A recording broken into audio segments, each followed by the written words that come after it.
bikin privat untuk teman-teman yang memang mau fokus untuk sekolah, tapi kemudian dia berkembang, jadi sekarang kita sudah boleh punya ini LKP, ada pelatihan bahasa Inggrisnya yaitu TOEFL, grammar, speaking, lalu teman-teman juga ada kelas inspiratif seperti ini yang kelima, jadi setiap orang yang sukses di luar sana, ada yang orang Maluku asli, ada orang Papua, ada orang dari Sumatera, dari Jawa, mereka yang terpanggil untuk membangun Indonesia Timur, mereka menjadi narasumber di kami.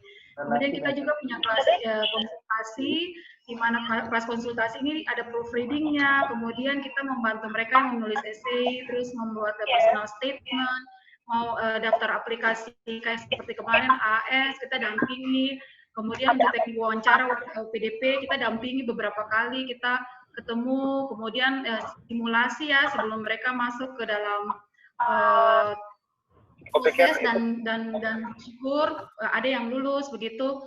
Dan kemudian kita punya juga kelas pelatihan yaitu Leaders in Engineering, karena di Indonesia Timur ini khusus untuk Papua dan Maluku, pesertanya anak-anak SMK dan juga lulusan dari S1 dan seterusnya, karena di sini paling susah untuk orang-orang teknik itu kebanyakan mereka berpikir orang dari timur tuh hanya jadi algojo kayak gitu-gitu, orang-orang teknik kurang. Jadi kita bikin kelas pelatihan untuk membekali adik-adik yang baru mau lulus, kayak yang sudah lulus untuk bisa berkiprah di dunia teknik. Oke teman-teman, kita akan memulai kelas di hari ini. Saya menyerahkan kepada Yurni untuk memandu acara kita di sore ini. Oke, terima kasih Kak Wishe yang merupakan salah satu pendiri Timur Cerdas juga. Baik, selamat siang para peserta. 5 menit ini tadi kami inginnya 5 menit sebelum dimulai acara kami sudah masuk, tapi kelihatannya belum bisa.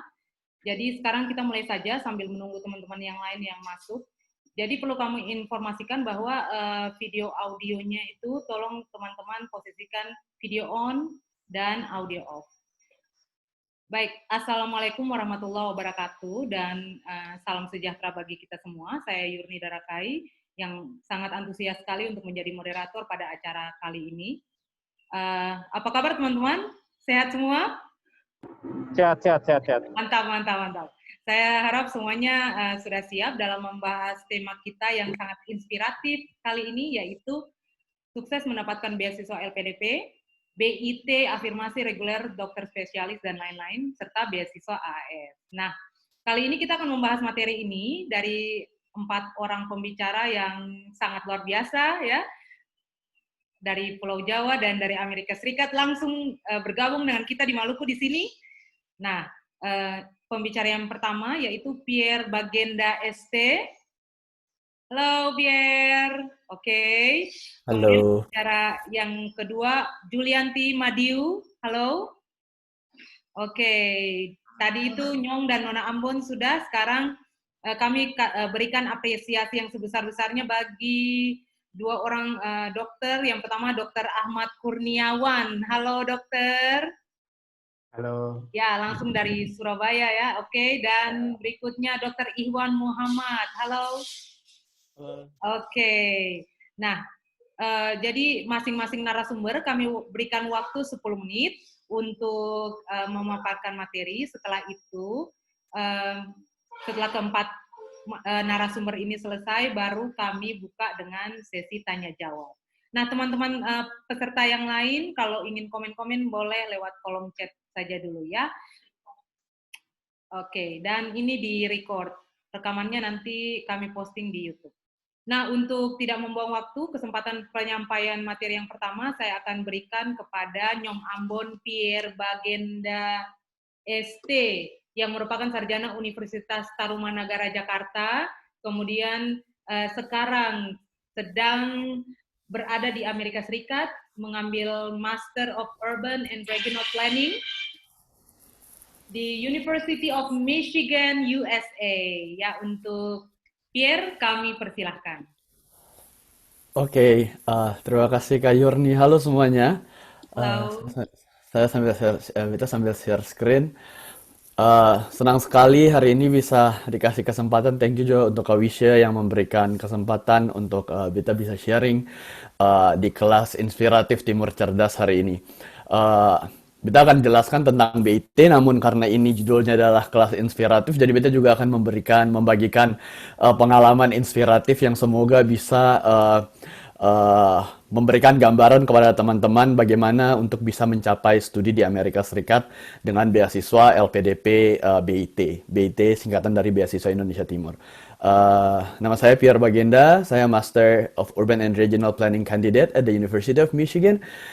Saya menyelesaikan pendidikan dasar dari SD sampai SMA di Ambon, SD 2 Tanah Tinggi, SMP 6, kemudian SMA 1, dan melanjutkan kuliah S1 saya di Jakarta di Untar. Oke, mungkin sebelum saya jelaskan tentang BIT, mungkin saya lebih senang untuk menjelaskan tentang pengalaman pribadi.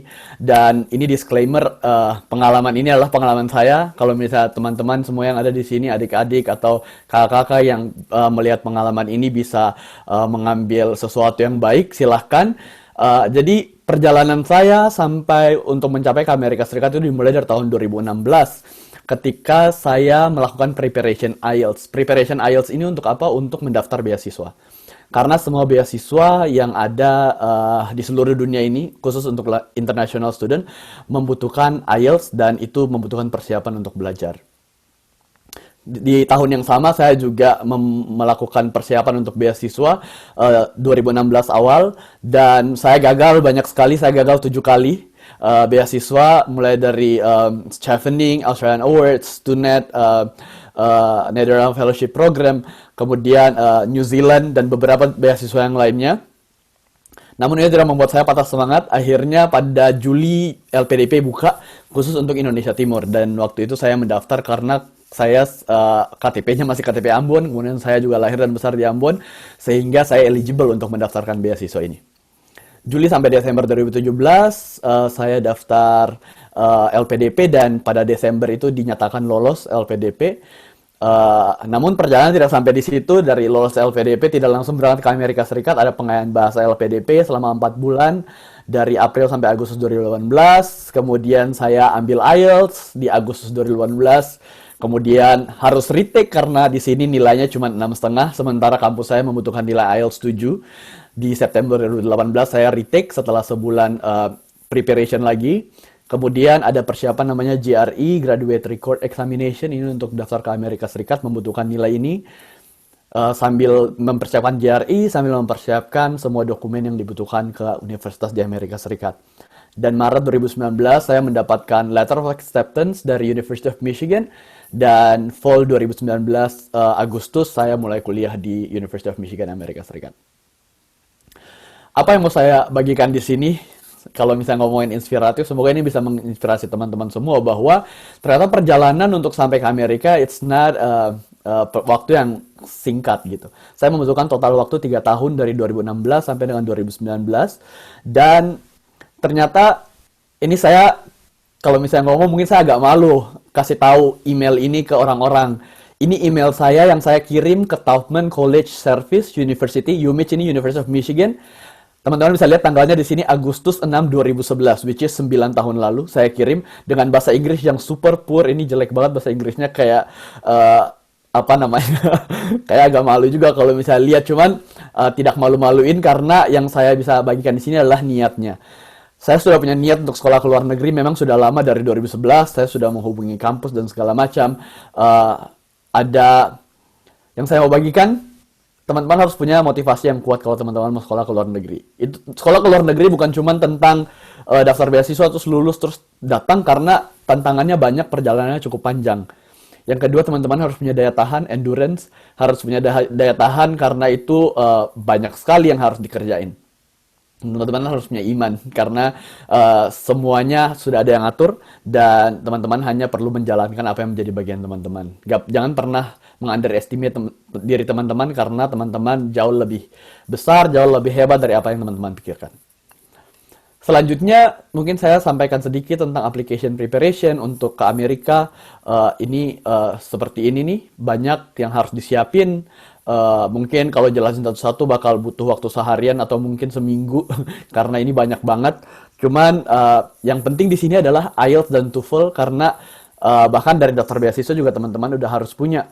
Terus ada reference letter, ada tes GRE, kemudian ada online application dan application fee. Dan juga ada SOP atau Statement of Purpose. Oke, I will talking sedikit tentang beasiswa Indonesia Timur karena Kak Wisya minta Beta untuk menjelaskan beasiswa Indonesia Timur yang program yang Beta ikuti. Kebetulan Beta dan Julianti, Anti di sini kita adalah angkatan pertama, kita adalah 28 orang, termasuk dengan Kak Wisya juga, kita termasuk dalam 28 orang yang menerima beasiswa Indonesia Timur, LPDP, batch pertama yaitu di tahun 2017. Itu yang tadi saya bilang, ceritanya dari Juli sampai Desember 2017 yang perjalanannya cukup panjang itu. Basically, Beta sering tahu dengan yang saat ini update-nya karena katanya ada beberapa perubahan, namun ini Beta bisa menjelaskan apa yang Beta kerjakan dulu untuk mempersiapkan itu. Yang pertama adalah seleksi administrasi. Seleksi administrasi ini adalah mempersiapkan semua dokumen yang dibutuhkan untuk daftar beasiswa Indonesia Timur. Dokumen-dokumen yang dibutuhkan ini, teman-teman tidak bisa mempersiapkannya dalam 1-2 malam, namun harus disiapkan dari jauh-jauh hari karena cukup ada effort, ada usaha yang harus dilakukan di sana. Minta surat ke dinas ini, minta surat rekomendasi ke siapa, cari IELTS dan lain sebagainya, TOEFL dan lain sebagainya. Sehingga kalau dari sini yang Beta mau memberikan teman-teman mungkin tips dan trik. Yang pertama, persiapan. Terus update informasi di website resmi LPDP karena di sini sudah cukup jelas semua syarat dan ketentuannya, apa yang harus disiapin, apa yang harus dikirim, apa yang harus teman-teman siapin, itu semua sudah ada di sini. Jadi kalau misalnya teman-teman tanya ke Beta apa sih yang harus siapin, mungkin Beta akan refer langsung aja ke websitenya karena Beta akan jawab sesuatu yang mungkin jauh lebih spesifik tentang contohnya kayak apa yang harus ditulis gitu, mungkin masih bisa kita diskusikan. Namun untuk informasi-informasi umum, Beta akan refer ke sini. Yang kedua, baca ketentuan dan persyaratan dengan saksama. Jangan miss satupun karena banyak yang harus disiapkan dan itu harus dicek satu-satu biar nggak ada yang kelewat. Yang ketiga yang paling penting, ambil tes TOEFL. Tidak apa-apa TOEFL ITP yang masih paper based, kalau memungkinkan bisa ambil IELTS. Namun kalau di Ambon saat ini yang Beta tahu di Unpati membuka untuk tes TOEFL ITP. Teman-teman harus belajar dan ambil tesnya secepat mungkin biar kalau misalnya pas tes pertama mungkin nilainya masih kurang, teman-teman bisa retake lagi tesnya biar bisa siap pada waktu LPDP BIT buka. Kebetulan sekarang belum buka, mungkin tahun depan atau mungkin kapan belum tahu, belum ada info, namun sudah bisa siap-siap dari sekarang. Yang kedua, yang sekarang itu yang baru tuh ada namanya seleksi berbasis komputer. Mungkin zaman Beta ada yang anti katong sen terlalu memusingkan tentang SBK ini karena waktu itu kita semua lolos pada saat SBK, tidak ada yang diskualifikasi karena memang pada waktu itu SBK itu adalah sesuatu yang baru yang LPDP kerjakan. Beta punya saran mungkin baca blog, nonton video YouTube tentang SBK, tips dan trik karena teman-teman bisa ketemu semua di sana. Pelajari semua dokumen administrasi yang sudah dikirim itu untuk seleksi, substansi dan wawancara karena di sini teman-teman akan, kalau teman-teman sudah lolos administrasi, lolos SBK, teman-teman akan masuk di seleksi wawancara. Dan di wawancara itu biasa ditanyakan semua yang sudah teman-teman tulis pada waktu teman-teman menuliskan Statement of Purpose. Bukan, kalau misalnya BIT itu waktu itu kita tulisnya rencana terbesar dalam hidup, terus sukses terbesar dalam hidup, rencana studi, kemudian apalagi anti satu ada 3. Waktu itu rencana sukses terbesar dalam hidup, kontribusi untuk Indonesia. Jadi kalau misalnya kontribusi untuk Indonesia, Beta punya tips dan trik sedikit, mungkin teman-teman bisa ambil dari apa yang sudah dilakukan, kemudian apa yang sekarang sedang dilakukan, terus kenapa dengan sekolah ini teman-teman butuhkan untuk apa yang mau teman-teman lakukan ke depannya dari ilmu yang teman-teman dapatkan. Dari situ teman-teman akan nanti masuk ke dalam pengayaan bahasa. Setelah itu teman-teman akan ada PK, kalau di LPDP ada PK, teman-teman akan persiapan keberangkatan. Waktu itu kita PK 127, kalau LPDP mungkin tahu istilah persiapan keberangkatan. Sekarang sudah kayaknya 166 kalau tidak salah. Dan sekarang online nih beberapa waktu terakhir PK-nya. Menarik juga. Dan Agustus 2019 saya sampai di University of Michigan, Amerika Serikat. Dan saat ini saya masih ada di Ann Arbor, Amerika Serikat. Dan sekarang sudah semester 3 ada di sini. Mungkin itu saja yang bisa saya bagikan. Terima kasih banyak. Ini foto di depan logo universitas biar orang tahu ya memang sekarang lagi di sini gitu. But anyway, thank you so much untuk kesempatannya. Kalau ada pertanyaan, apa yang mau didiskusikan bisa hubungi saya di email yang ada di sini. Terima kasih banyak. Baik, terima kasih banyak, Pierre. Terima kasih banyak. Sama-sama. Ya, waktunya juga tepat banget ya. Oke. Nah, sekarang untuk pembicara yang kedua, kita lanjut ke Nona Ambon berikutnya, Julianti Madiu SSI, langsung dari Amerika. Ya, silahkan. Halo, terima kasih Kakak. Sama-sama. Nah, terima kasih untuk Kakak Wisya dan kelas Inspiratif Timur Cerdas yang sudah meminta saya beserta ketiga orang lainnya untuk sharing sedikit di saat ini. Kalau saya akan sharing tentang jenis beasiswa LPDP dan juga sedikit pengalaman saya bagaimana bisa sampai di sini. Jadi nama saya Julianti Madius. Sekarang saya ambil Master of Operations Research di Northeastern University Boston, USA. Nah, jadi di LPDP itu ada 3 jenis beasiswa, beasiswa reguler, beasiswa afirmasi, dan beasiswa targeted group. Nah, yang selalu saya bilang untuk semua orang yang ingin daftar beasiswa LPDP adalah lihat dulu skema mana yang mau diambil, karena kalau sembarang daftar saja kan tidak sesuai, karena ini ada, terima kasihlah LPDP sudah menyiapkan begitu banyak skema dengan kekurangan-kekurangan yang kita punya mungkin di daerah timur, seperti yang tadi Kakak Pierre bilang itu, karena dipertimbangkan bahasa Inggris di daerah timur itu agak kurang, jadi kita bisa pilih Indonesia Timur, atau ada yang di daerah afirmasi bisa, mungkin ada yang sudah jadi PNS, bisa ambil yang dari PNS. So ini beasiswa reguler ini yang paling pertama mungkin keluaran dari beasiswa LPDP. Yang pertama adalah reguler. Nah, reguler ini banyak sekali orang daftar di reguler, umum lah ceritanya. Jadi ini syaratnya tuh sebenarnya agak lebih tinggi. Kemudian ada dokter spesialis. Jadi kita semua bisa daftar reguler. Kalau dokter spesialis dikhususkan untuk dokter yang mau ambil spesialis. Kemudian perguruan tinggi peringkat utama dunia. Nah, kalau di sini untuk orang-orang atau ya untuk orang-orang yang sudah mendapat LOE atau Letter of Acceptance yang sudah diterima di ada sekitar 12 perguruan tinggi peringkat dunia yang kebanyakan ada di Amerika dan mungkin 2 atau 3 di Eropa, bisa daftar lewat sini karena proses pendaftarannya lebih mudah. Kemudian disertasi untuk yang sedang mengambil S3 dan ingin disertasi bisa langsung lewat sini. Kemudian yang terakhir adalah kerjasama pendanaan. Nah, kerjasama pendanaan ini bisa gabung pendanaan dengan LPDP. Jadi yang mau sekolah bisa mendanai biaya living allowance-nya, lalu LPDP bayar tuition fee-nya atau sebaliknya.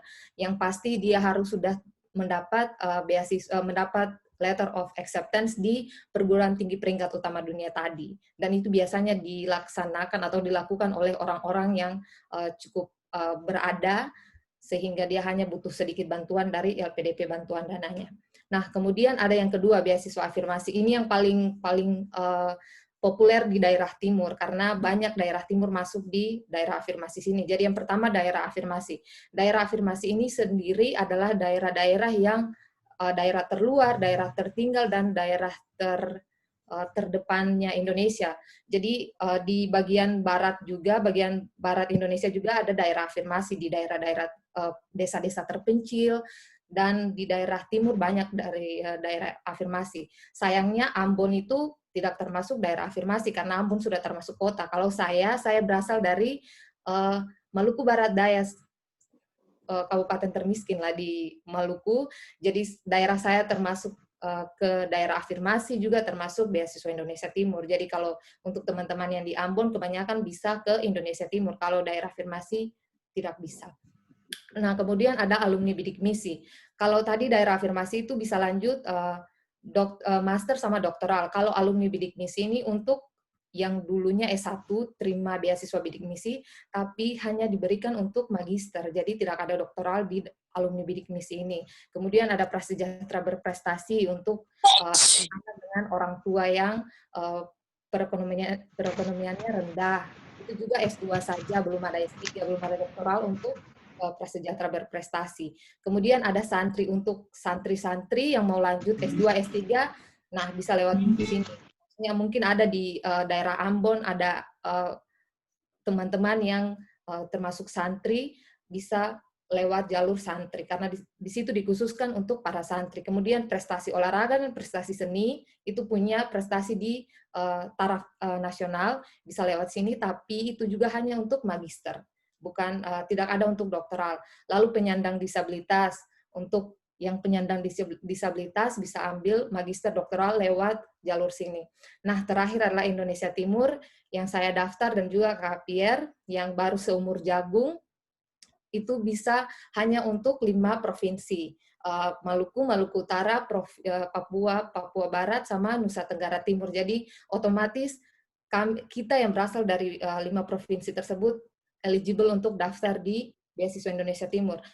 Karena di situ tuh persyaratannya agak lebih dimudahkan, dipersiapkan pengayaan. Nah, khususnya beasiswa afirmasi ini adalah semua yang lolos dari jalur beasiswa afirmasi ini bisa ikut pengayaan bahasa Inggris setelah lolos LPDP.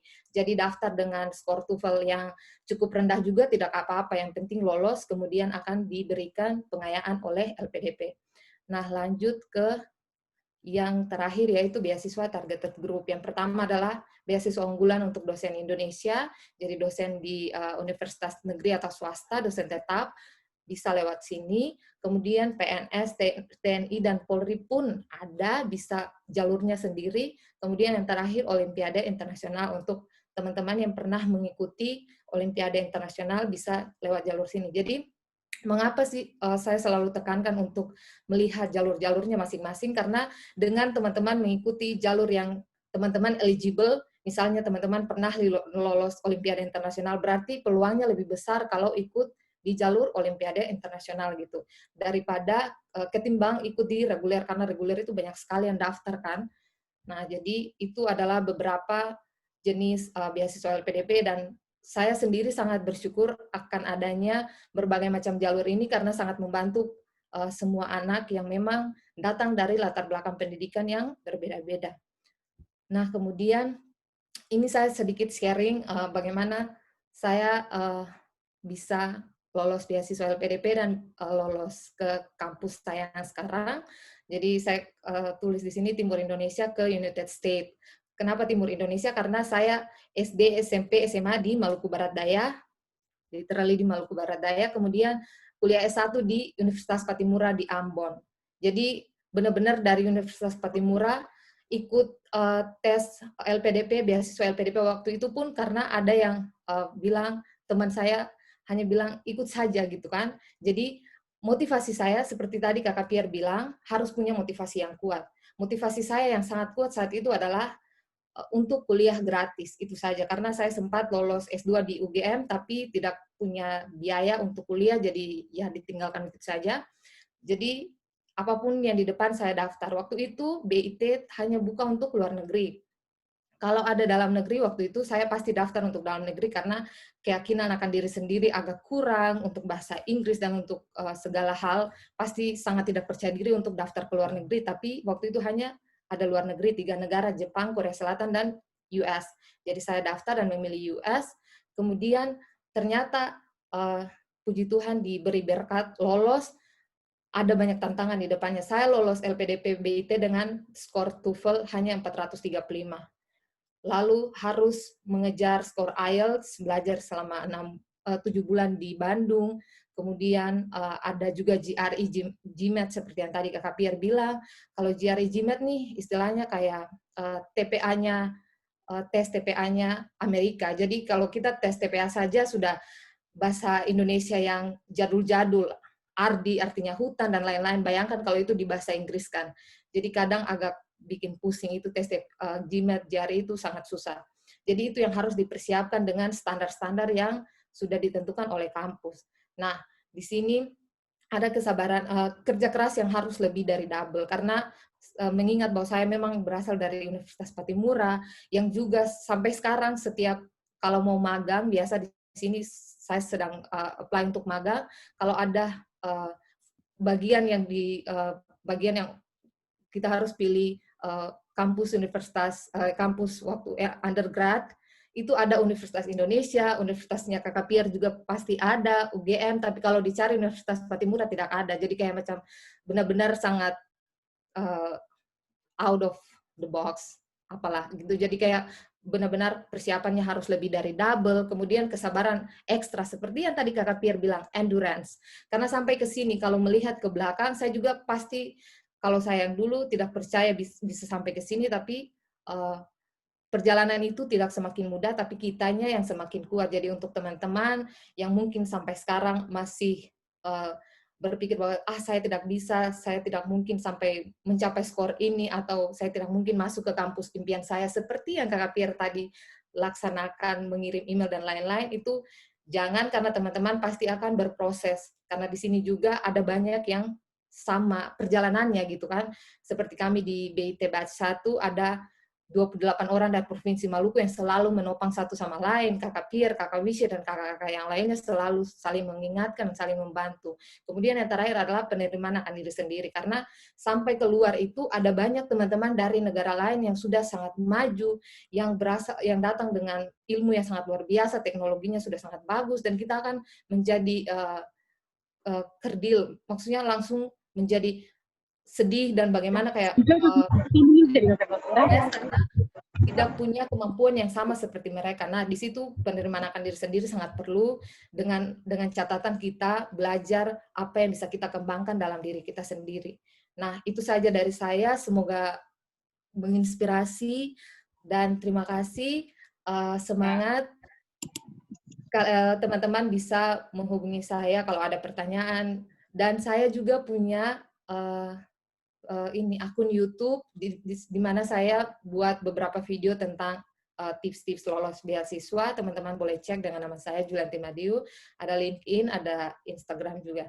Terima kasih. Baik, terima kasih Anti dari Amerika. Ya, sekarang kita akan lanjut dengan Dr. Ahmad Kurniawan. Nah, Dr. Ahmad ini beliau sarjananya dari Fakultas Kedokteran Universitas Airlangga Surabaya, kemudian sekarang sedang menempuh program pendidikan dokter spesialis bedah saraf di Fakultas Kedokteran Unair Surabaya. Nah, ada yang menarik dengan Dr. Ahmad nih. Kalau kami lihat ya di kurikulum vitanya, ini ternyata Dr. Ahmad ini di tahun 95-98 SD-nya di SD Kota Raja Jayapura.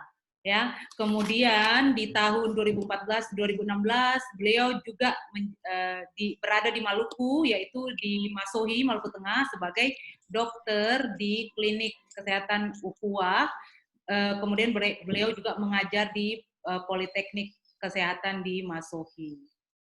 Nah, berarti beliau punya keterikatan emosional dengan orang-orang timur Indonesia, makanya beliau kami berikan apresiasi sudah bersedia tampil di sini. Baik, waktunya kami persilahkan Dr. Ahmad. Terima kasih, Bu Yurni. Ya, share screen ya. Sudah terlihat ya? Ya, oke. Ya, sebenarnya terima kasih telah diberi kesempatan Sabtu ini ya. Jadi jumpa lagi sebenarnya dengan teman-teman di Indonesia Timur, dan juga salam kenal buat Pierre dan Anti. Tadi juga ada Bu Wisya ya, salam kenal. Ini seperti saya nostalgia masa lalu ini. Dulu saya lahir di Jayapura dulu, di Irian, dan kemudian pernah 2 tahun di Masohi, kemudian pernah juga salah satu di Surga Indonesia Timur ya, di di Banda Neira ya. Jadi mungkin apa namanya, ada yang menang sana itu sangat bagus sekali, dan mudah-mudahan nanti bisa silaturahmi sana lagi. Ya betul, tadi Amin. saya punya keterikatan ya dengan Indonesia Timur ya. Jadi saya lahir di Jayapura, pernah juga apa namanya pergi ke pedalaman Jayapura gitu. Jadi ya ini merupakan kesempatan yang bahagia sekali. Iya, mungkin di sini saya akan sharing apa namanya, karena sebagian juga ada yang dari dokter ya, yang apa namanya mendaftar. Jadi gimana caranya kita bisa mendapatkan beasiswa spesialis ya. Wah, ini background-nya Jembatan Merah Putih. Dulu waktu Bu, jadi belum sempat ngerasain saya lewat di atas ini. Ya, jadi sedikit perkenalan, saya apa namanya sekarang sedang mengambil PPDS Berdasar Saraf. Sekarang ini tahun keempat ya, dengan total berdasar 5,5 tahun. Ya. Jadi mohon doanya kalau lancar tahun depan lulus ya. Kalau Dr. Ikhwan ini lebih cepat, tahun ini lulus kayaknya. Jadi apa namanya, kita doakan mudah-mudahan bisa menjadi spesialis Dr. Ikhwan. Dan dulu sempat PTT di Maluku, di Kota Masui selama 2 tahun. Ya banyak dapat pengalaman di sana, keluarga dan apa namanya teman-teman ya. Sampai sekarang masih komunikasi dengan teman-teman di Ikatan Dokter di Maluku Tengah. Ya, banyak mendapat suatu pelajaran saya di sana. Nah, kemudian yang ingin saya sharing adalah apa namanya, ini adalah salah satu quotes dari guru saya ya, Prof. Basuki, yaitu ya, dokter itulah nurani, ya, bukan materi, jabatan, atau pamrih. Jadi apa namanya, sebenarnya kalau kita sekolah itu kita harus niatkan dulu, terutama kalau sekolah spesialis ya. Jadi bukan kita mengajar suatu apa ya, suatu nilai material ya. Kalau nanti jadi spesialis terus kemudian mau jadi kaya gitu ya kan kadang mungkin ada kepikiran seperti itu. Tapi dulu guru saya pernah bilang kalau mau kaya jangan jadi spesialis ya, kalau mau kaya jadi pengusaha. Jadi seperti itulah. Jadi kalau kita benar-benar di kedokteran ya kita harus niatkan bahwa apa yang kita punya itu adalah ya sesuatu yang diamanahkan kepada kita ya. Kalau kita bisa memberikan suatu apa namanya perantara bagi kesembuhan orang lain. Nah, kemudian ini adalah mitos dan fakta terkait dengan PPDS ya. PPDS itu apa namanya, bagi sebagian besar orang ya biaya mahal karena di beberapa kampus dengan sumbangan yang mungkin mahal, kemudian SPP yang mungkin mahal ya. Nah, tapi dengan adanya LPDP di apa namanya di spesialis ini sangat membantu sekali. Nah, kemudian tes masuknya sulit ya. Susah memang apa namanya masuk PPDS. Ada beberapa hal yang harus kita pelajari di mana di tiap kampus itu beda-beda. Di UNER beda, kemudian di apa namanya Unhas, di UI beda, di Bandung beda, di Malang beda. Nah, itu kita nanti harus apa namanya banyak menjalin komunikasi dengan kakak kelas yang sudah ada di sana untuk tes masuknya ya. Nah, kemudian pendidikan berat karena di beberapa jurusan spesialis seperti di saya di bedah ini kita nggak boleh praktek ya, kita nggak boleh praktek. Kemudian kalau di bedah juga 24 jam harus bisa dihubungi ya. Kita biasa terkenal panggilannya itu sitorus ya, sitorus. Jadi semua apa tindakan itu kan kadang-kadang kan tidak mengenal waktu ya. Dan si matupang ya, siang malam tunggu panggilan.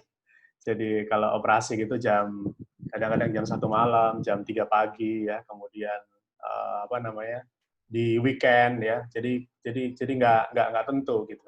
Tapi salah satu yang motivasi adalah saya pernah mendengarkan suatu apa namanya ceramah bahwa kadang-kadang kalau bangun malam-malam itu kan malas ya, apa namanya kita itu juga mendasari keseharian kita. Kalau kita belajar dan sebagainya ya, belajar, beraktivitas, kemudian ya kalau saya khususnya kita berangkat ke rumah sakit operasi ya, kita harus lihat contohnya misalkan apa namanya, contohnya maling gitu. Maling itu kan keluar tengah malam ya. Nah, tapi maling itu semangat gitu. Nah, maka kita jangan sampai kita itu kalah sama maling. Gitu. Jadi maling aja dia keluar tengah malam, kemudian dia mencari celah ke rumah-rumah, itu kan dia semangat ya. Kalau kita misalkan apa namanya hanya kuat mungkin belajar sampai apa hanya sebentar, itu kita perlu memotivasi diri kita seperti itu. Nah, kemudian nggak boleh kerja, di beberapa pendidikan spesialis kita nggak boleh kerja. Kemudian ada juga mitos ya, saya bukan siapa-siapa. Sebenarnya saya juga bukan siapa-siapa ya, saya tidak ada background keluarga dokter, tapi salah satu pengalaman PTT di Maluku itu memberikan suatu modal yang baik, karena kalau kita PTT itu menjadi salah satu nilai plus kalau kita ingin mengambil sekolah spesialis. Kemudian juga kita sebenarnya bisa berkenalan dengan banyak orang ya, kalau kita ikut acara seminar dan sebagainya, sehingga jejaring itu sebenarnya bisa didapatkan. Jadi bukan berarti kalau kita itu bukan siapa-siapa, kita dari desa. Saya juga dari desa di salah satu desa di Jawa Timur. Tapi kalau kita punya semangat, tekad ya, seperti yang disampaikan oleh Pierre dan nanti, maka kita bisa meraih cita-cita kita. Kemudian susah mencari rekomendasi ya. Rekomendasi itu sesuatu yang bisa diusahakan ya. Sesuatu yang sulit itu bukan sesuatu hal yang tidak mungkin. Jadi itu yang harus kita pahami bersama. Dan juga susah mencari tempat kembali. Karena sekarang dari LPDP spesialis itu dia mensyaratkan adanya suatu rekomendasi dari direktur di suatu rumah sakit. Nah, itu nanti kita bahas. Nah, mengapa LPDP di spesialis? Karena jumlah beasiswa yang menurut saya cukup lumayan lah untuk hidup di Surabaya ya. Walaupun kita tahu bahwa kalau kita uang itu, kecukupan uang itu tergantung lifestyle kita, ya kan. Kalau kita mau uang 10 juta itu habis dalam waktu seminggu juga bisa, ya kan. Kalau kita uang 6 juta itu habis dalam waktu sebulan juga bisa. Jadi itu sebenarnya tergantung dari lifestyle kita, dan dan selama ini saya juga merasa cukup. Ya. Kemudian biaya pendidikan ditanggung penuh ya, mulai dari biaya sumbangan ya. Sumbangan itu kan berbeda-beda tiap kampus ya. Sumbangan uang gedung itu. Nah, itu asalkan dia resmi itu di-cover penuh oleh LPDP. Kemudian kita juga mendapatkan tunjangan keluarga ya, seperti PNS ya. 25% dari living allowance. Satu istri dan satu anak ya. Kalau punya 2 istri, satunya nggak ditanggung. Jadi seperti itu. Kemudian ini juga ada komunitas alumni LPDP ya, Mata Garuda ya. Nah, ini kita bisa ketemu orang-orang yang luar biasa seperti Pierre dan Anti ya. Ini kandidat master dan dokter dari luar negeri. Nah, kita harus banyak belajar juga. Kemudian no delay ya. Pengalaman saya LPDP itu tidak ada delay. Kalau misalkan kita mengajukan tepat waktu, insya Allah turunnya dia tepat waktu juga. Jadi tidak perlu khawatir. Kemudian adalah suatu strong value. Jadi kalau kita mau mendaftar PPDS atau resident spesialis itu, kalau kita mempunyai sumber pembiayaan yang jelas, salah satunya itu beasiswa, maka kita akan menjadi salah satu poin ya. Di samping tadi ada poin PTT, kemudian poin rekomendasi, kemudian yang berikutnya adalah poin sumber pembiayaan. Nah, seperti itu. Nah, apa yang saya dapatkan ya ini adalah yang saya dapatkan dari LPDP ya. Ada SPP, kemudian tunjangan buku, kemudian ada lain-lain. Ini tentunya Pierre dan nanti juga sudah tahu. Mungkin berbeda antara spesialis dan master atau doktoral ya. Nah, ini adalah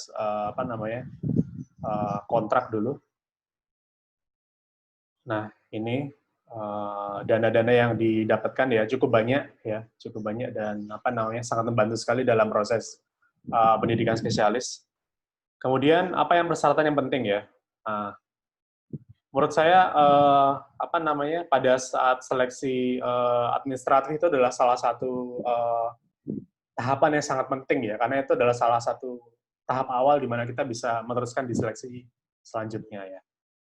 Di antaranya adalah ini.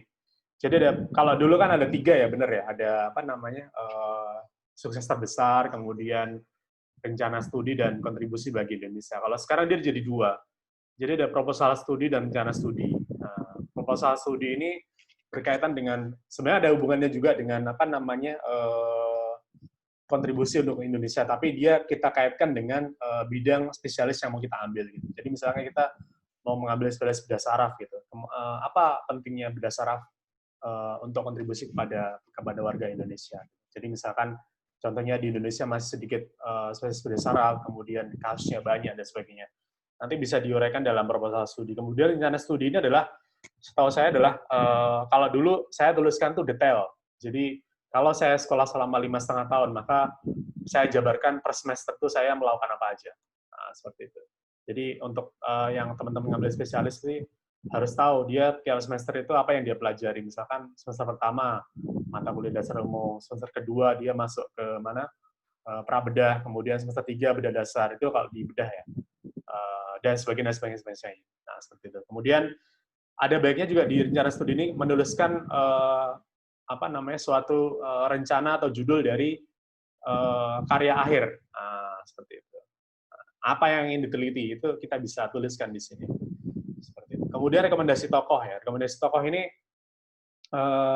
saran saya adalah saya dulu mengambil dari 3 ya. 3. Yang pertama adalah spesialis yang terkait dengan bidang saya. Jadi saya minta rekomendasi dari apa namanya, salah satu spesialis bedah saraf. Yang kedua saya minta rekomendasi dari ID ya, yang membuktikan bahwa kita aktif dalam kegiatan di profesi ya. Kemudian yang ketiga saya minta rekomendasi dari yayasan sosial yang membuktikan bahwa kita tidak hanya kita aktif dalam organisasi profesi, tapi juga kita aktif dalam kegiatan sosial. Jadi seperti itu.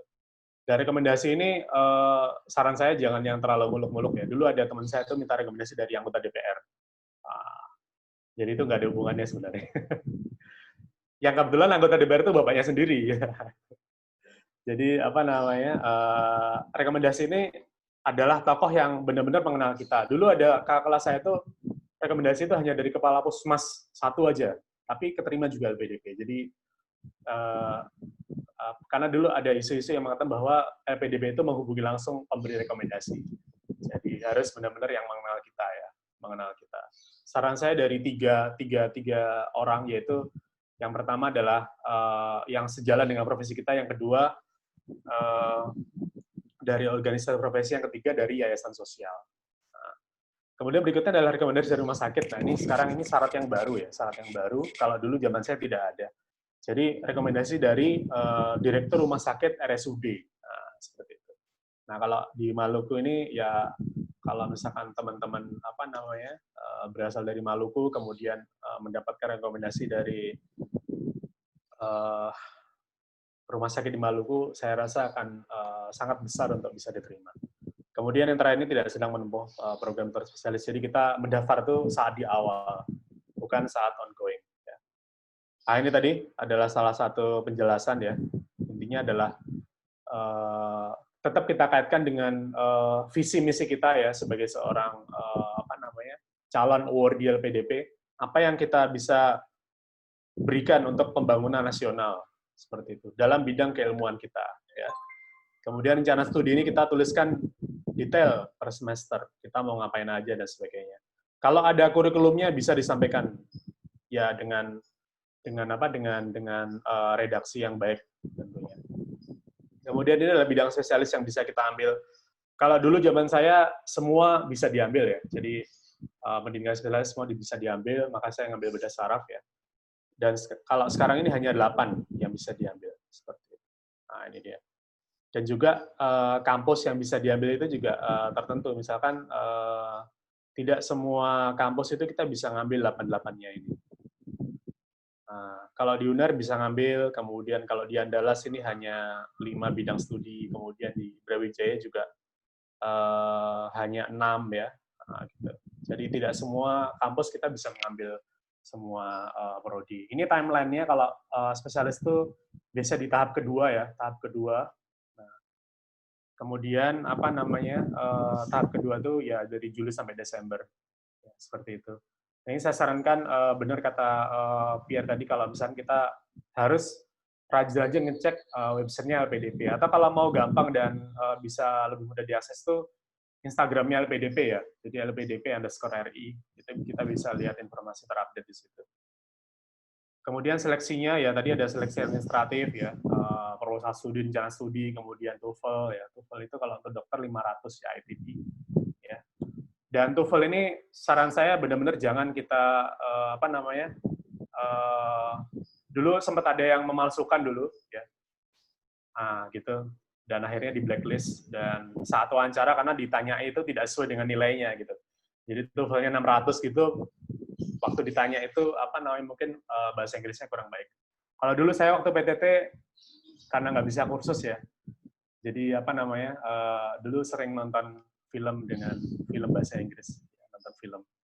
Ya alhamdulillah bisa di atas 500 ya, mepet dulu TOEFL saya.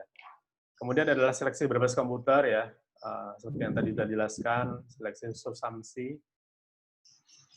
Nah, SBK ini ada 3, potensi akademik, kompetensi, dan on the spot essay writing. Jadi sudah disampaikan. Kemudian seleksi substansi ini juga salah satu hal yang kritikal ya, karena ada wawancara di sana ya. Wawancara itu kita, kalau dulu zaman saya kita bertemu dengan 3 orang, 2 orang itu berkaitan dengan ilmu kita, 1 orang itu psikolog ya. Jadi kita nggak bisa bohong di situ, karena kalau bohong ketahuan sama psikolog, ya kan?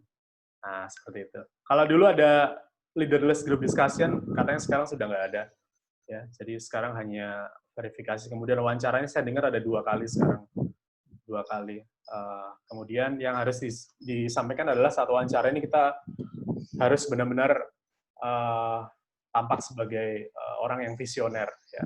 Menyampaikan apa yang kita tulis dalam proposal studi dan rencana studi, kemudian dulu ada yang bilang juga banyak tipsnya ya di internet ya, bener ya. Jadi misalkan seperti contohnya kalau bisa pakai baju batik atau pakai baju dimasukkan ya, celana kain, sepatu pantofel ya. Itu detail-detail yang harus kita perhatikan ya. Pakai jam tangan ya, tandanya kita menghargai waktu, gitu-gitulah pokoknya. Nah, kemudian kalau saat kita wawancara kita harus menatap matanya pewawancara ya, jadi eye contact, jadi seperti itu. Itu harus kita perhatikan ya. Dan kita harus menghargai dan kita harus memberikan apresiasi terhadap semua pertanyaan yang kita dapatkan, dan kita harus mempertahankan apa yang kita yakini dan kita tulis dalam rencana dan proposal studi. Karena dulu saya sempat dibelok-belokkan dulu. Jadi kadang-kadang ada pertanyaan yang seperti itu. Ya, ini kalau kita sudah lolos seleksi substansi, kita ke persiapan keberangkatan. Jadi senang-senang dulu ya. Dulu kan kalau PTT di Maluku itu tiap hari makan ikan gitu kan, di Maluku. Nah begitu ke sana itu perbaikan gizi. Seperti itu. Jadi makanannya ya makan-makan di Jakarta.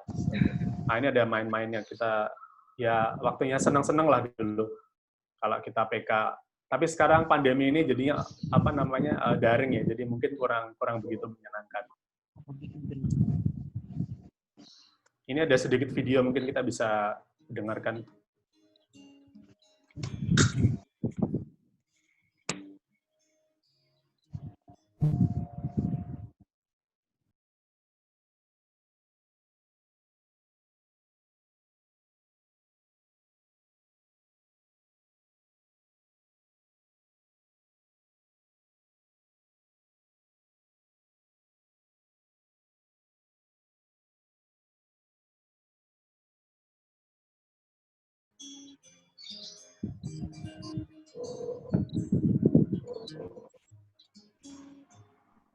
Kita tulis cerita, takkan kita lupa, bersama di bawah senja. Kita nyatakan saja pada mereka lewat sebuah lagu. Asmara kau dan aku, di bumi khatulistiwa. Ya, sedikit nostalgia ya. Jadi kita waktu PK itu kita bertemu dengan banyak orang seluruh Indonesia dari dari seluruh penjuru di Indonesia ya. Jadi kita cukup senang di sana. Ya, apa yang harus dipersiapkan? Yang pertama, tetapkan tujuan fokus ya dari mulai sekarang. Kira-kira kalau mau sekolah spesialis apa yang mau diambil, kemudian dialami bidang itu. Kemudian kita harus berkumpul dengan orang-orang yang baik ya. Kalau bisa ikut organisasi di kampus, kemudian kita harus juga mengembangkan jejaring ya. Jejaringnya itu ya dengan dosen, dengan senior, dokter spesialis di rumah sakit. Kemudian jika bisa kita mempunyai suatu organisasi ya berkontribusi, berbuat baik. Ya. Apa yang bisa kita lakukan, karena selalu ada kesempatan untuk berbuat baik, kalau kata Pak Kamil ya. Ya mungkin Mas Pierre dan Mbak nanti tahu Mas Kamil. Kemudian kita harus sering juga menulis ya, menulis untuk latihan, menulis entah itu menulis paper yang berkaitan dengan bidang spesialis yang mau kita ambil ya, atau kita belajar menulis terkait dengan rencana studi atau proposal studi. Nah ini kemudian saya sarankan kepada teman-teman yang atau adik-adik yang dokter umum bahwa usahakan kita mengabdi di daerah ya, PTT di daerah ya, di daerah entah itu dimanapun, di Indonesia Timur, di Indonesia Barat dan sebagainya, karena kita akan bisa mendapatkan banyak pengalaman di sana, banyak inspirasi yang bisa kita dapatkan. Dulu saya waktu PTT itu ngajar di mana, di Poltekkes. Saya senang karena ketemu dengan banyak anak-anak yang lebih muda di sana ya. Jadi walaupun umurnya sudah tua tapi nggak berasa tua, tetap muda. Seperti itu. Kemudian banyak berdoa dan kita harus tentukan kalau bisa sebelum umur kita 40 kita harus menjadi spesialis dalam bidang kita. Kita harus tentukan dari sekarang kira-kira kita mau jadi orang yang seperti apa. Itu yang harus kita tentukan. Seperti itu. Nah ini prinsip hidup jangan pernah kehilangan 3 hal ya. Harapan, optimisme, dan kegembiraan. Ya sebesar apapun masalah yang kita punya, kita harus punya 3 hal ini. Itu yang saya yakini dan selalu ada kesempatan bisa berbuat baik. Ya ini dulu sedikit gambaran saat PTT ya. Saya sempat bertemu dengan banyak pasien dan dulu bersama sahabat-sahabat di Maluku ada pasien yang dengan kelainan jantung, kita bantu untuk bisa berobat ke Jakarta, Surabaya ya. Intinya kalau kita memudahkan jalan orang lain, ya insya Allah jalan kita akan dimudahkan juga. Ya. Dan ini juga sebagai sarana silaturahim kita kepada pasien-pasien kita, kepada orang lain ya. Kemudian ini dulu foto-foto saat mengajar ya. Jadi sangat senang sekali bisa berbagi ilmu. Apa yang bisa kita berikan karena suatu saat itu akan kembali kepada kita. Jadi seperti itu. Karena kalau dulu kan ini kalau ngajar akper-akper ini saya buka materi-materi sekolah dulu semester 1, semester 2 ya, anatomi, histologi itu buka-buka lagi. Jadi ya belajar dikit-dikit. Nah, kemudian ini yang menyenangkan, kita tiap weekend biasa kita ke pantai piknik ya. Kita bakar ikan, kita makan ikan kuah kuning, kita buat es ini ya. Ini kalau nggak salah ini namanya suami ini, tahu ya, suami. Kalau di Ambon mungkin salah satu makanannya suami. Ya seperti itu. Menyenangkan sekali PTT di sana. Ya mungkin itu yang bisa saya sampaikan. Terima kasih telah diberikan waktu untuk bisa sharing. Nanti kita bisa lanjutkan di sesi pertanyaan. Terima kasih. Assalamualaikum warahmatullahi wabarakatuh. Ya, waalaikumsalam. Makasih dokter. Kelihatannya dokter punya kenangan indah banyak sekali ya di LPDP dan di Maluku ya. Dan Papua juga. Oke, baik. Sekarang kita lanjut ke pembicara yang terakhir yaitu Dr. Ihwan. Jadi Dr. Ihwan ini Dr. Ihwan Muhammad MOHS. Jadi beliau ini sarjana Fakultas Kedokteran Universitas Syah Kuala di Aceh. Kemudian magisternya di Australia, yaitu Master of Occupational Health and Safety, University of Adelaide, Australia. Kemudian beliau sekarang sedang menempuh pendidikan spesialis kedokteran. Ya, jadi pendidikan spesialis kedokteran fisik dan rehabilitasi di Fakultas Kedokteran UNAIR Surabaya. Nah, beliau kandidat spesialis kedokteran fisik dan rehabilitasi dari Fakultas Kedokteran UNAIR Surabaya ini sedang berjalan ya. Oke, silakan Dr. Ihwan, kami persilahkan. Terima kasih Bu Yurni, saya share screen dulu ya. Ya baik dok.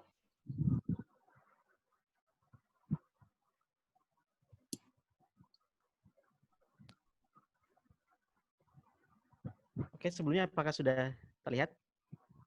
Ya. Sudah ya, suara saya juga jelas ya. Oke, saya mulai. Selamat siang semuanya, mungkin selamat sore untuk teman-teman di Indonesia Timur ya. Jadi di sini saya mau share sedikit tentang motivasi dan trik singkat untuk mencapai beasiswa. Sebelumnya perkenalan dengan saya sendiri ini sebenarnya anak pulau juga. Jadi saya kelahiran di Palembang. Keluarga saya latar belakangnya di pertambangan. Jadi pindah dari satu tambang ke tambang. Saya lahir di Palembang, pernah sekolah di Medan, Jakarta, Semarang, Surabaya. Nah, ketika di Surabaya ini sebenarnya orang tua saya pindah ke Papua, tapi saya sayangnya belum berkesempatan untuk ikut ke Papua, jadi saya ditinggal di Surabaya ketika itu. Lalu terakhir orang tua saya pindah ke Aceh, akhirnya saya tinggal di Aceh. Dan mungkin nanti ya berharap ada teman-teman yang mau mengundang ke Indonesia Timur ya, terutama ke Maluku. Ditunggu undangannya ya.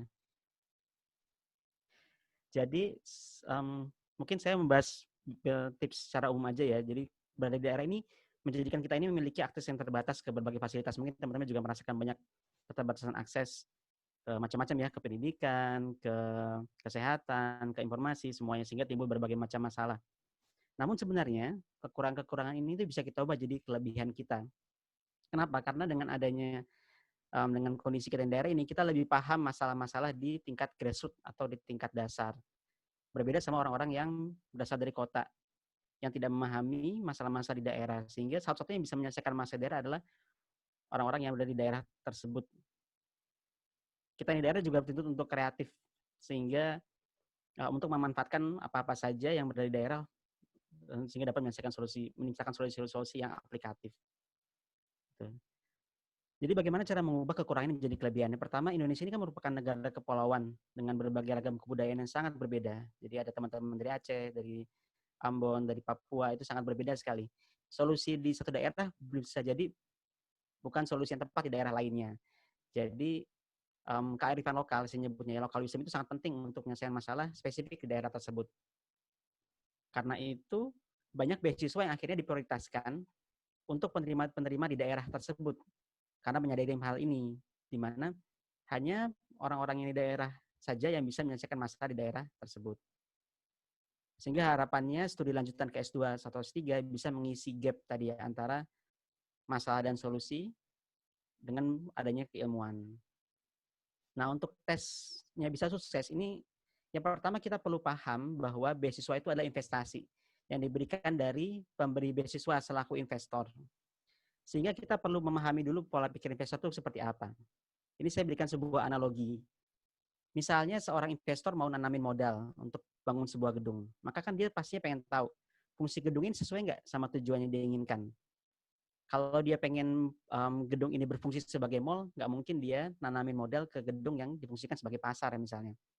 Lalu pembangun gedungnya ini ahli nggak di bidangnya? Nggak mungkin dong dia ngasih uang ke orang yang tidak ahli dalam membuat sebuah mall kayak gitu. Habis itu gedung ini setelah selesai bisa berfungsi nggak? Misalnya gedungnya dibangun dengan bagus, namun rupanya sumber daya sekitarnya tidak mendukung, ya buat apa diinvestasikan? Yang terakhir, apabila kita tanamkan uang, karena uang ini terbatas, maka bisa nggak selesai tepat waktu? Gitu. Nah, dengan analogi yang sama, kita bisa memahami bagaimana tes beasiswa nanti. Tentunya pelaku penerima beasiswa, pemberi beasiswa ini juga ingin tahu apakah dia memberikan beasiswa ke orang yang tepat. Apakah penerima beasiswa ini memang ahli di bidang yang mau dia pelajarin, dan apakah penerima beasiswa ini nanti ketika sudah selesai bisa mengimplementasikan ilmunya, dan apakah studinya bisa lancar. Gitu. Berangkat dari yang tadi itu, maka ada beberapa tips dan trik yang bisa kita ambil. Yang pertama, kita harus memahami dengan baik ilmu yang kita pelajarin. Jadi ketika kita mau belajar sesuatu, kita harus tahu ilmu ini tuh kontribusinya kemana sih. Kalau dalam peribahasa Aceh itu ada namanya cat langit atau mengecat langit. Jadi sebaiknya ketika kita mengikuti wawancara beasiswa, kita bisa berbicara dengan aplikatif dan sederhana, bukan mengawang-awang kalau istilahnya itu atau cat langit. Kita harus tahu dengan jelas ilmu yang mau kita pelajari ini kontribusinya kemana dalam tahap yang sangat aplikatif gitu ya.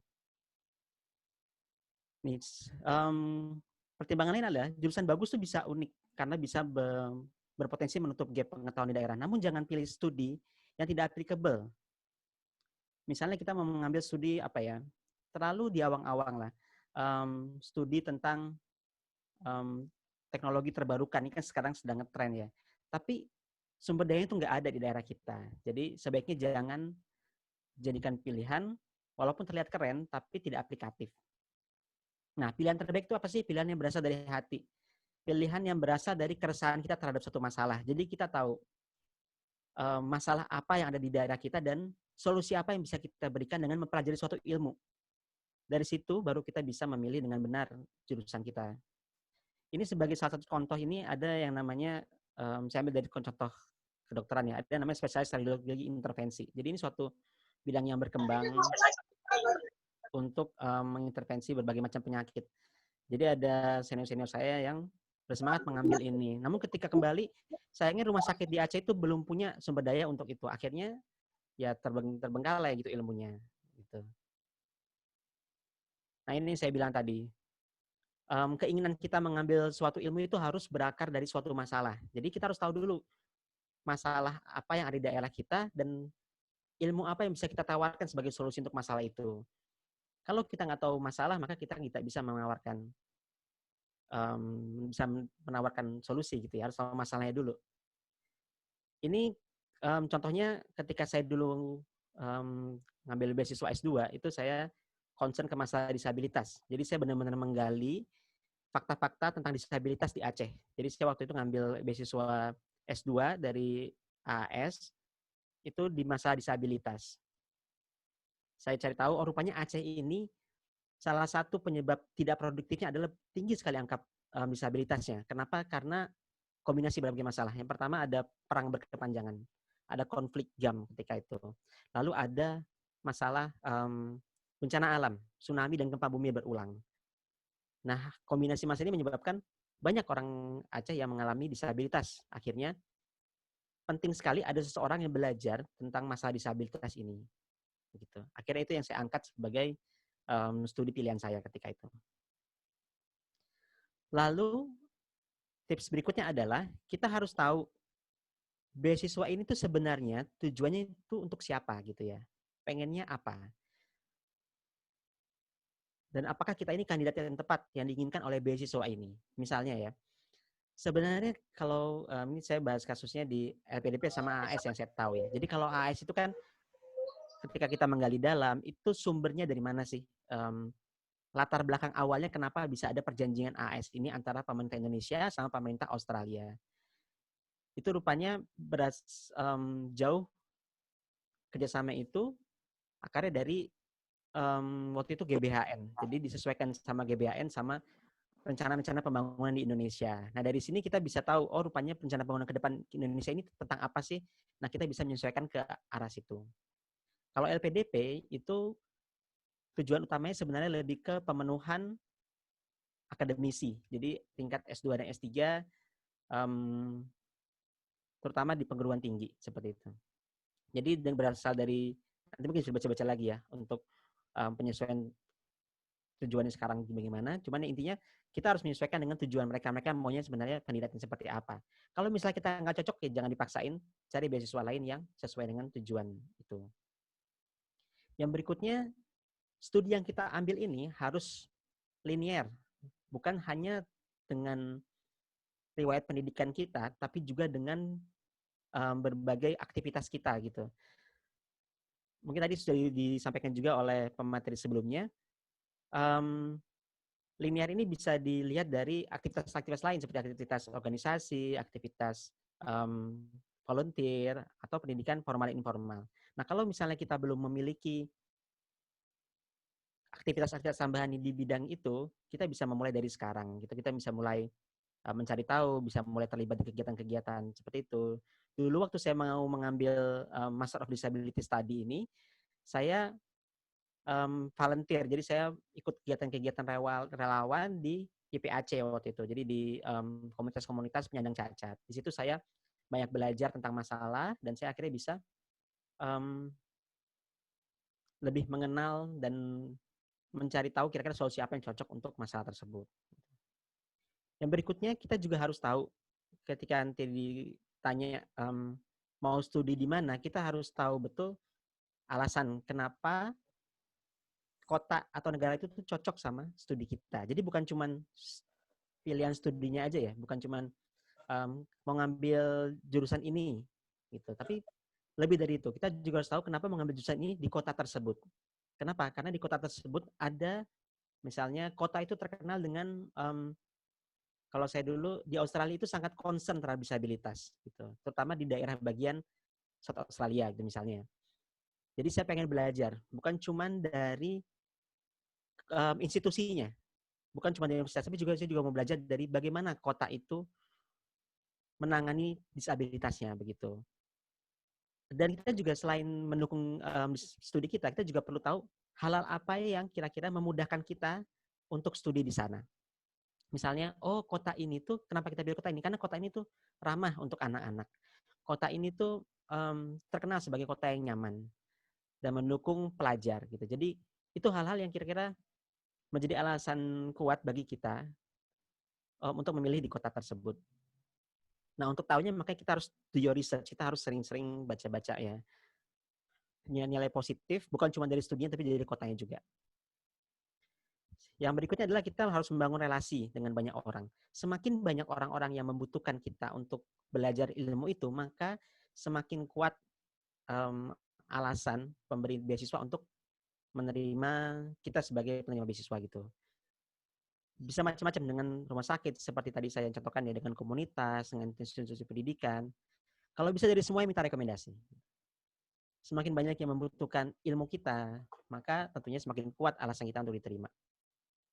Yang berikutnya, tunjukkan ke para penguji itu bahwa kita ini memiliki resiliensi atau ketahanan dan persistensi dalam berbagai aspek kehidupan. Jadi, mungkin kita bisa cerita bahwa kita berasal dari keluarga dengan ekonomi yang menengah kayak gitu. Dan bagaimana kita berjuang untuk tetap sekolah di tengah-tengah keterbatasan ekonomi. Itu bisa jadi salah satu cerita yang menunjukkan kita ini resilient atau kita ini gigih dalam mengejar pendidikan. Dengan harapan kalau penguji melihat kegigihan kita, maka tentunya nanti kita juga akan gigih dalam menyelesaikan studi di sana dan kita tidak akan menemukan kesulitan yang berarti. Kita juga perlu menunjukkan riwayat-riwayat organisasi, karena banyak dari studi-studi kita ini yang banyak dari beasiswa-beasiswa ini yang mengutamakan pemimpin-pemimpin organisasi, karena harapannya nanti setelah lulus bisa menjadi advokat atau bisa menjadi juru bicara untuk beasiswa tersebut. Yang lain dan yang tidak kalah penting dan tentunya yang paling penting adalah syarat beasiswanya harus terpenuhi dulu. Jadi terutama TOEFL, IELTS dan IPK itu ya. Jadi ini sebenarnya syarat dasar, tapi syarat yang tidak boleh syarat yang akan mematahkan segala syarat lainnya gitu. Jadi kalau misalnya kita memiliki alasan yang kuat, kita memiliki tujuan yang bagus, ilmu kita dibutuhkan. Tapi kalau TOEFL, IELTS dan IPK-nya kurang ya bagaimanapun akan gugur di seleksi tahap awal. Namun yang perlu ditekankan adalah syarat-syarat ini sebenarnya tidak berniat untuk menyusahkan gitu ya, tapi untuk memastikan bahwa beasiswa ini sampai ke orang yang tepat dan dapat menyelesaikan studi dengan baik gitu. Kadang-kadang ada yang saya lihat ada kandidat-kandidat yang mengeluh di medsos alasan bahwa tidak diterima karena syaratnya tidak terpenuhi begitu. Jadi memang alasan ini, syarat ini harus dipenuhi dan kita harus berusaha untuk memenuhi syarat tersebut. Kalau misalnya TOEFL IELTS belum cukup, kita belajar lagi. Berikutnya ini juga Bu Yuni minta saya share sedikit ya tentang AS Australian Award Scholarship. Ini saya tuh ikutnya pas, bukan pas ya, sebelum saya lulus dokter. Jadi sebelum saya lulus profesi dokter, saya sudah mulai daftar AS. Berbekal hanya dengan ijazah S1. Padahal kalau ijazah S1 dokter itu tidak ada esket ya, itu tidak ada harganya gitu sebenarnya. Tapi waktu itu saya nekat aja daftar.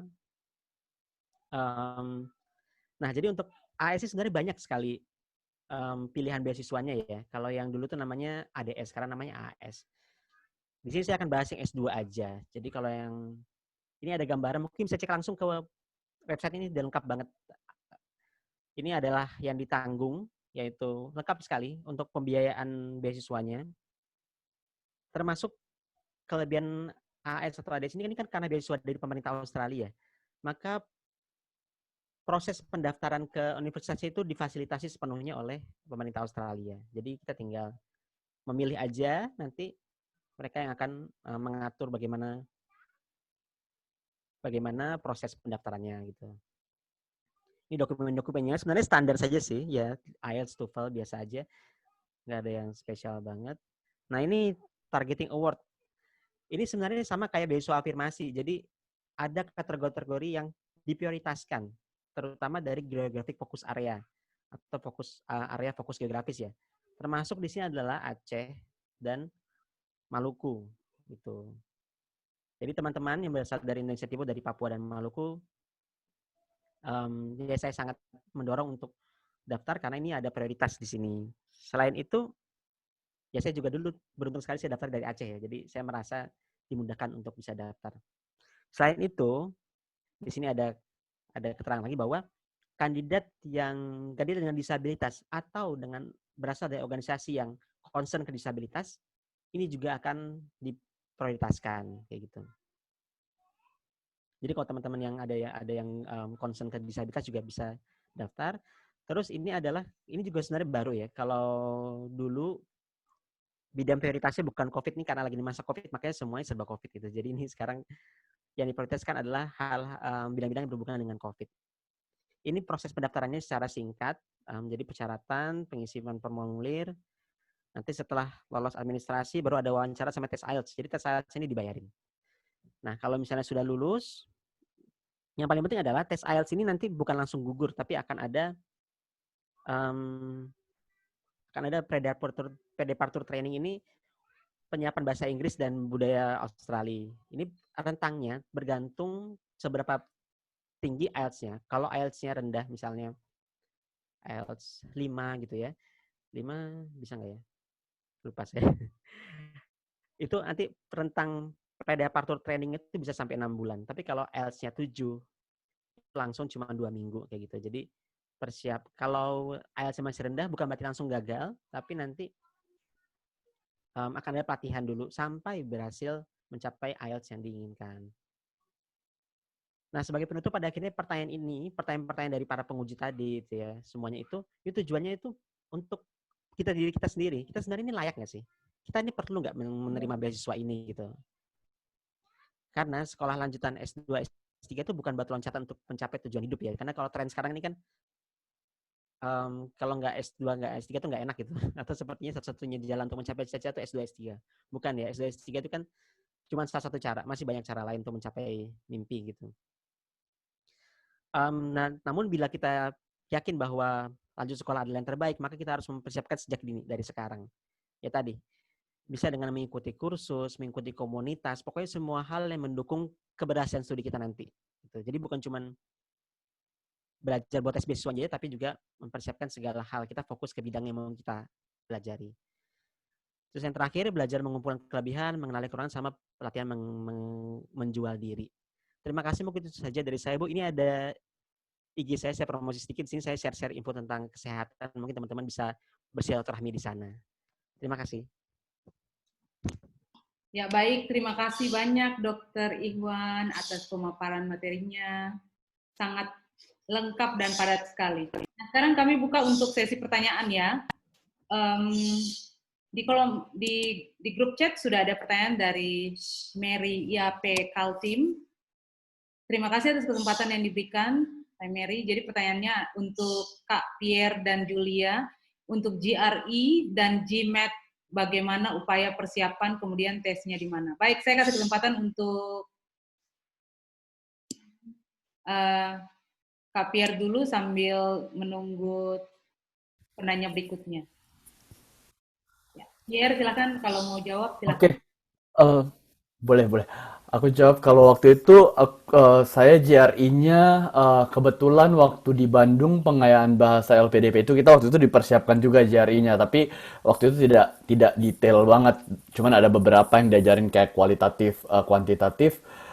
Cuman waktu itu saya belajar sendiri. Kebetulan saya metodenya waktu itu saya beli online course.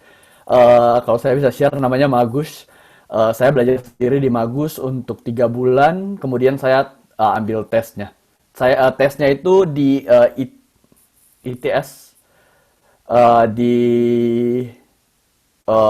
Rasuna Said. Kalau tidak salah, gedungnya ada di Menara Kuningan di Rasuna Said. Mungkin saya bisa nanti cari alamatnya, bisa saya share di grup chat. Oke, baik. Kalau Anti ada yang mau ditambahkan atau sudah pas dengan Pierre?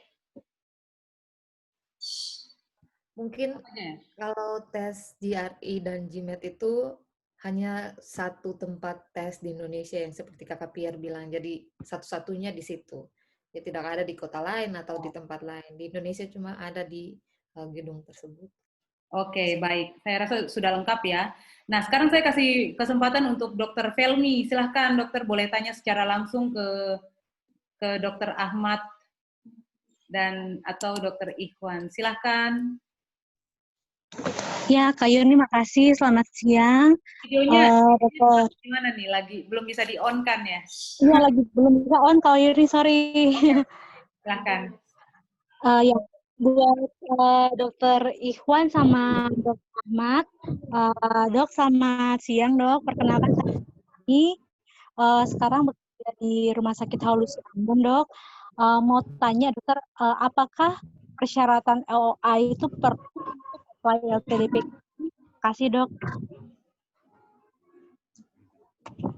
Ya, LOA ya? Iya, Dokter. Oh iya.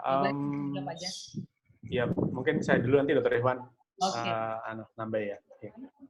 Kalau untuk spesialis kita apa namanya daftarnya itu pre-PPDS ya.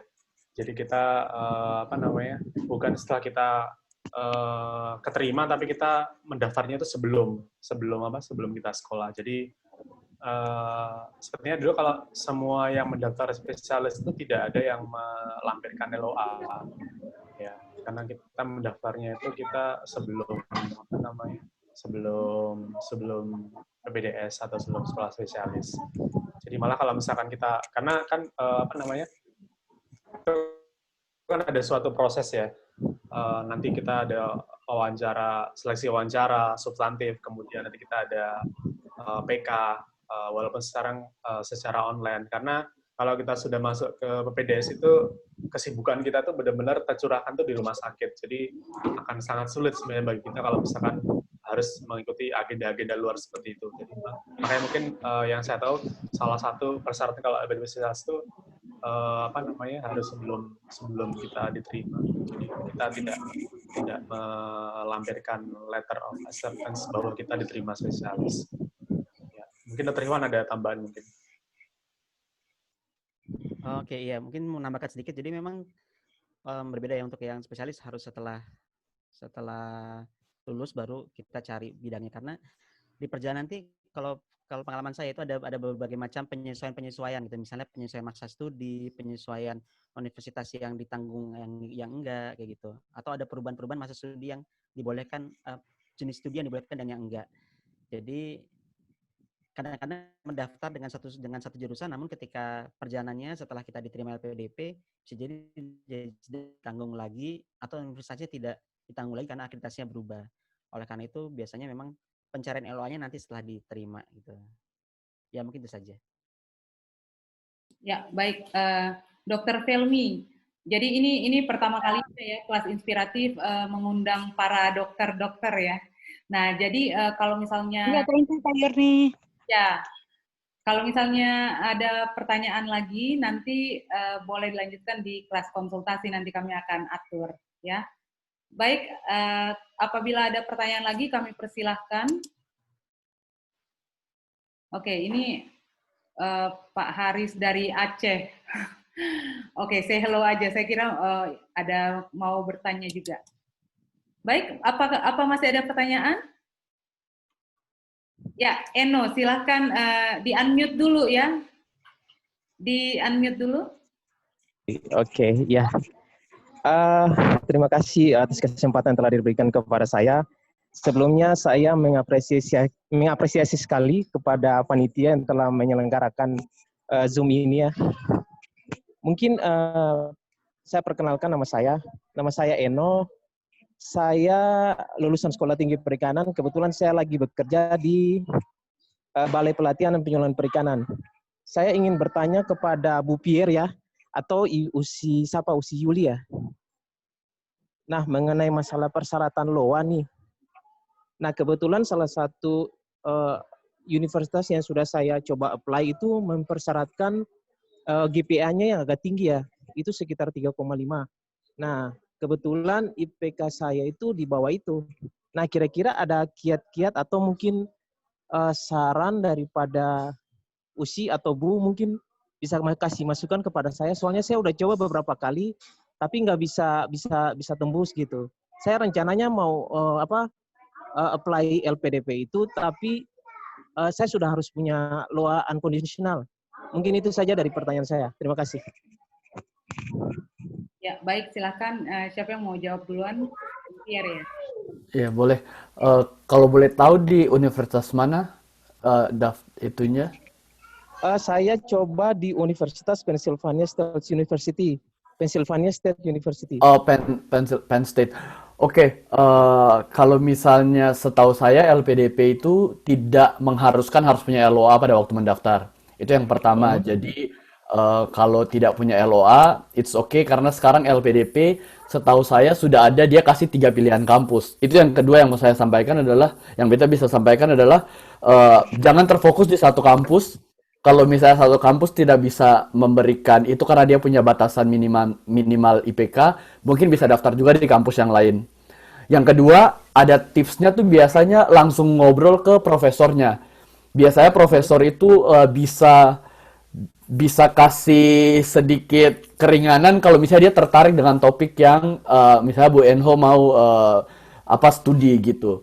Jadi itu mungkin nanti dia bisa ngomong ke admission, tapi itu beda setiap kampus, mungkin dia punya pendekatan beda-beda, cuman tapi bangun komunikasi dengan, contohnya kalau misalnya sudah lihat perikanan, oke, tertariknya di bidang ini, terus ketemu profesor, oh dia punya penelitian yang sama, terus Bu Enho juga punya kerjaan yang mungkin berhubungan dengan penelitian dia, mungkin bisa saja bikin emailnya, terus bilang, Profesor, saya dari sini, saya punya kerjaan di sini, saya lihat profesor punya ini di sini, cuman saya terkendala dengan batasan dari kampus. Apakah ada saran? Dan dosen-dosen di Amerika, kebetulan mereka sangat terbuka dengan semua,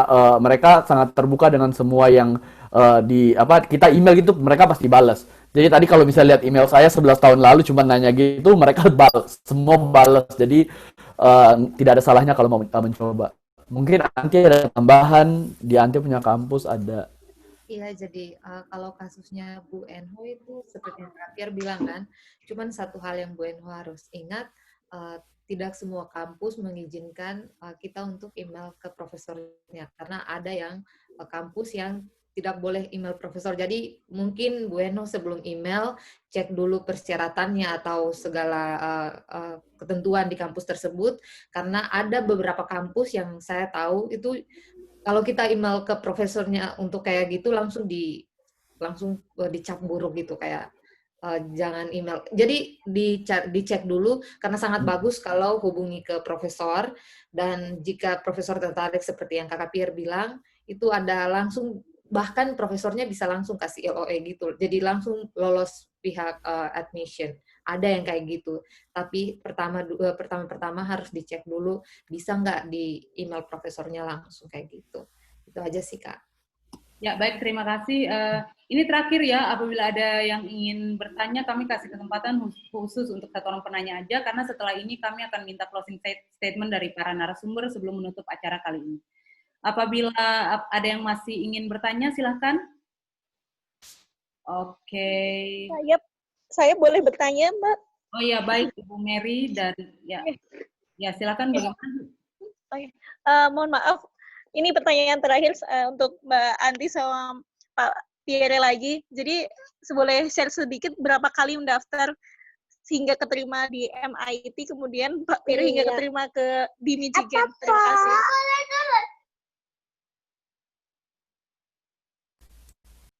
Anti boleh duluan, Anti di Northeastern. Ya, jadi yang MIT itu saya ambil programnya saja, saya kuliah di Northeastern. Saya daftar di Northeastern itu 1 kali dan puji Tuhan lolos. Sebelumnya itu saya pernah daftar di kampus di mana itu ya, di Texas.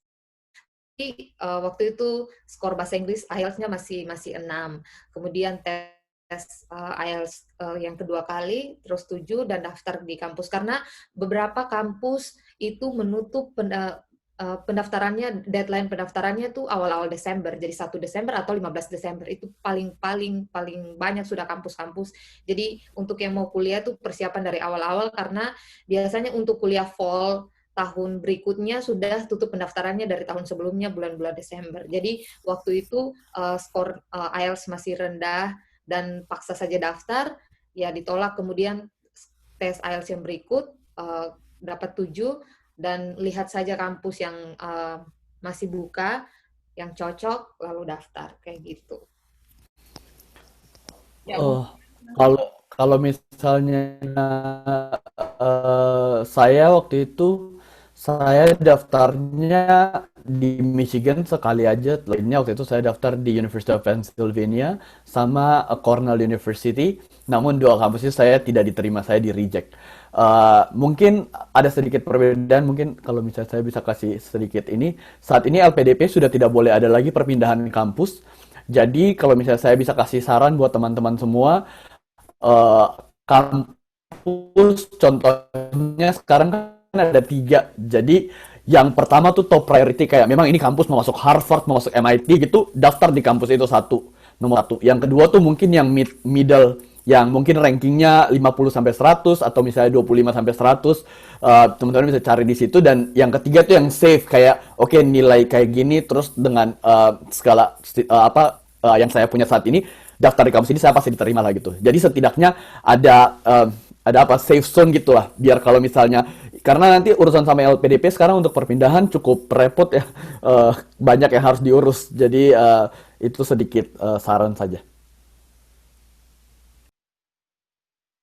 Ya, oke, baik, Ibu Mary, semoga itu bisa ini ya ditangkap dengan baik ya. Apabila ada pertanyaan mungkin bisa langsung ke narasumbernya secara private, bisa tidak nih? Teman-teman narasumber bisa tidak kalau misalnya di grup ini ada yang ingin tanya-tanya secara private? Bisa? Oke. Ya, baik. Ya, oke, baik. Sekarang kami minta closing statement dari Bung Pierre dulu, silakan.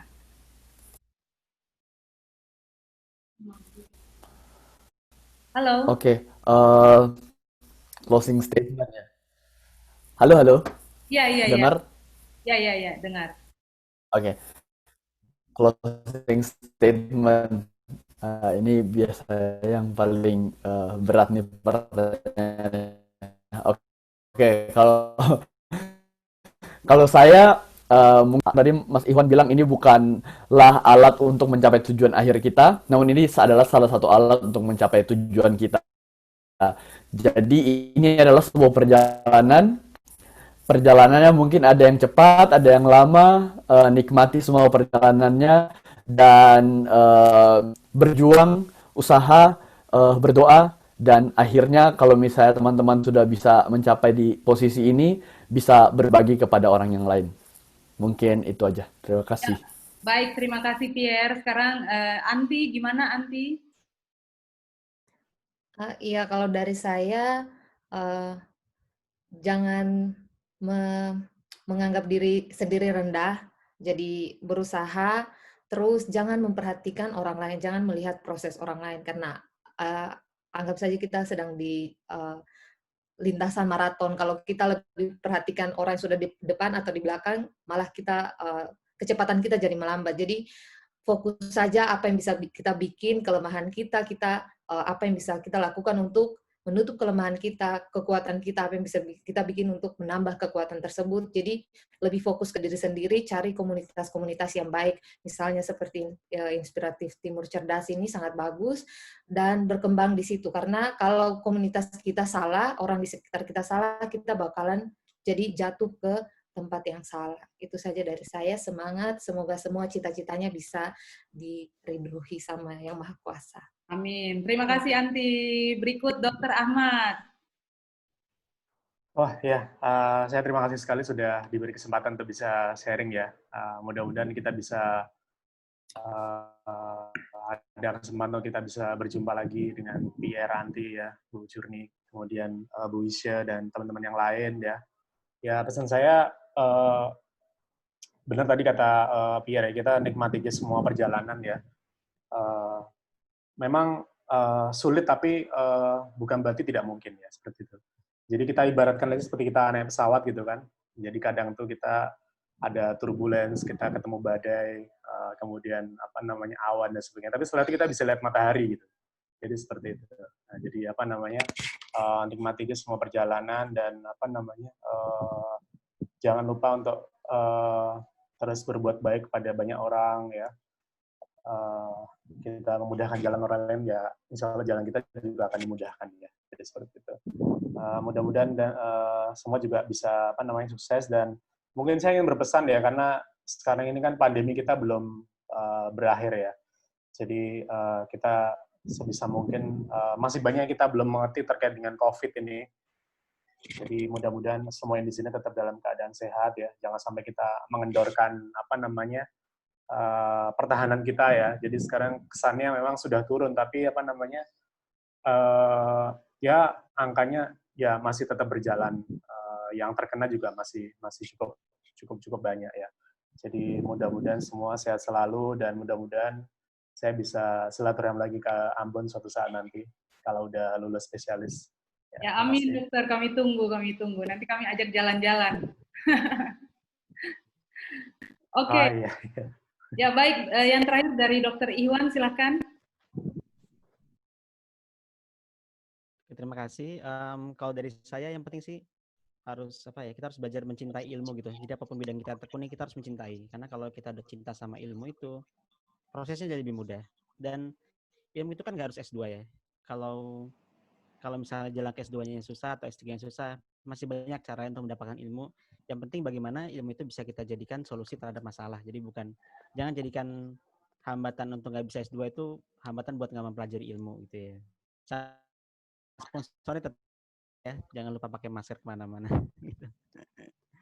Oke, itu saja mungkin.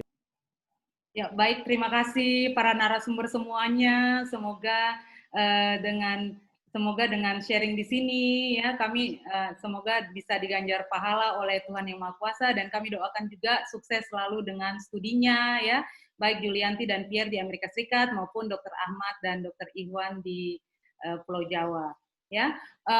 Baik teman-teman sekalian, semoga kelas inspiratif ini bisa bermanfaat dan menambah motivasi semuanya. Kalau misalnya teman-teman masih ingin mendapatkan materi kali ini ya, teman-teman nanti bisa lihat rekamannya di YouTube saja ya. Oke, akhir kata wabillahi taufiq wal hidayah. Wassalamualaikum warahmatullahi wabarakatuh. Selamat sore teman-teman dan sampai ketemu lagi di kelas inspiratif Timur Cerdas di tahun depan. Sampai jumpa. Dr. Ahmad, terima kasih dokter. Ya, terima kasih. Sampai jumpa. Terima kasih. Iya. Terima kasih Kawis. Sehat semua ya. Iya, Terima kasih. Selamat pagi, selamat hampir siang dari sini. Oh iya. Sudah subuh ya di sana. Jam 3 matanya nggak kelihatan kan? Masih. Sekali ya karena di Sekali. sudah dini hari. Oke. Sekali. Sedangkan kalau di Jawa jam kan ya dokter. Gimana? Jam siang kali ya. Oh iya, enggak. Oke, terima kasih dah semuanya. Ya, makasih. Selamat sore. Selamat sore. Iya.